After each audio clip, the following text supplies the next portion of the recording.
Celebrate کرتے ہیں، لیکن پچھلے کچھ عرصہ سے میں نے یہ چیز نوٹ کی ہے کہ عید الفطر ہو یا عید الاضحیٰ ہو، ہم اس کو بہت مرجھائے ہوئے طریقے سے بڑے اس میں اور سو کر ہم ان مواقع کو سیلیبریٹ کرتے ہیں۔ کوئی جوش و جذبہ نہیں ہے، کوئی اس میں خوشی کا جو اظہار ہونا چاہیے اور خوشی کے اظہار کے جو طریقہ کار اللہ اور اس کے رسول حضرت محمد صلی اللہ علیہ وسلم نے ہمیں سکھایا ہے، اس کے مطابق کوئی سیلیبریشن نظر نہیں آتی۔ مثلا عید قربان آ رہا ہے، ہم صبح اٹھیں گے، نماز پڑھ کے آ جائیں گے، اگر تو ہم نے پہلے سے تیاری کی ہوئی ہے تو خود جانور کو قربان کرتے ہیں، یا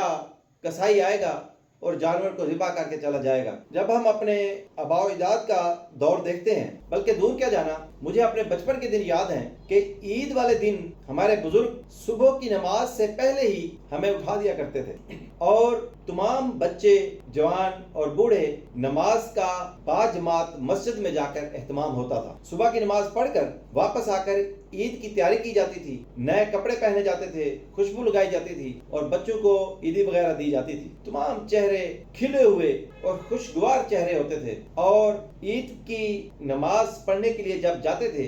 تو رستے میں تکبیرات کا خصوصی اہتمام ہوتا تھا۔ اونچی آواز میں لوگ تکبیرات کہتے ہوئے جاتے تھے، اور نماز عید کے نوافل اور خطبہ کے بعد عیدگاہ میں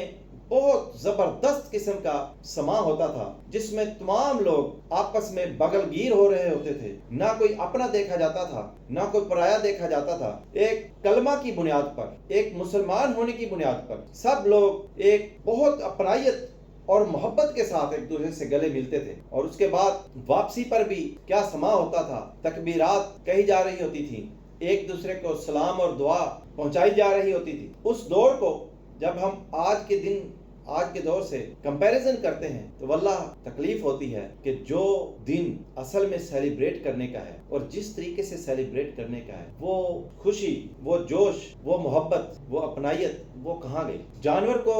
قربان کر کے سب سے پہلے اس کے 3 حصے کیے جاتے تھے۔ ایک حصہ اپنے عزیز و اقربا کو، ایک یتیم، مسکین اور نادار لوگوں کو، اور ایک حصہ اپنے گھر میں پکانے کے لیے رکھا جاتا تھا۔ آج بھی بہت سارے ایسے گھر ہیں جہاں پہ یہ ترتیب چلتی ہے، لیکن ایک اجتماعی جوش اور سیلیبریشن کا جذبہ، وہ چیز نظر نہیں آتی۔ اسی لیے یہ چیز میں نے پوائنٹ آؤٹ کی ہے۔ اور عید کا پورا دن سیلیبریشن کا دن ہے، اپنے عزیز و اقربا، ہمسائے، دوست، اور اس کے علاوہ زیادہ جو اہمیت دینی ہے، غریب اور نادار لوگوں سے ملاقاتیں، ان سے محبت کا اظہار اور ان کی خدمت۔ ایک اور بات اس عید قربان کے لیے میں خصوصی طور پر یہاں بیان کرنا چاہوں گا کہ موجودہ جو حالات ہیں، سفید پوش لوگ بھی، جس کو ہم درمیانہ طبقہ کہتے ہیں، اس مہنگائی اور معاشی انتشار کی وجہ سے اتنا پریشان ہے کہ سفید پوشی کا بھرم رکھنا بھی مشکل ہو گیا ہے۔ آپ کو خبریں بھی مل رہی ہوں گی اور خود بھی آپ نے یہ چیز نوٹ کی ہوگی کہ قربانی کا جانور پچھلے سالوں کی نسبت بہت کم بک رہا ہے۔ بہت کم لوگ ہیں جن کو اللہ نے اس پریشانی کے دور میں بھی اتنا دیا ہے، اور اتنا ان کو اللہ نے وسعت اور طاقت دی ہے کہ وہ قربانی کے جانور خرید رہے ہیں، اور ان کو اللہ کے راستے میں سنت ابراہیمی کی پیروی میں ذبح بھی کریں گے اور سنت ابراہیم کی پر عمل کریں گے۔ لیکن میرے خیال میں اس عید قربان پر ہمیں پچھلی عیدین کی نسبت اس چیز کا زیادہ اہتمام کرنا چاہیے کہ اس دفعہ گوشت کو 3 حصوں کے بجائے آپ صرف عید والے دن اپنے لیے پکانے کے لیے رکھ لیں، بقایا سارا اللہ کے راستے میں تقسیم کر دیں۔ اپنے بہت سے عزیز و اقارب، آپ کے بہت سے دوست اور بہت سے ہمسائے اور بہت لوگ اس عید قربان پر ایسے ہیں کہ جو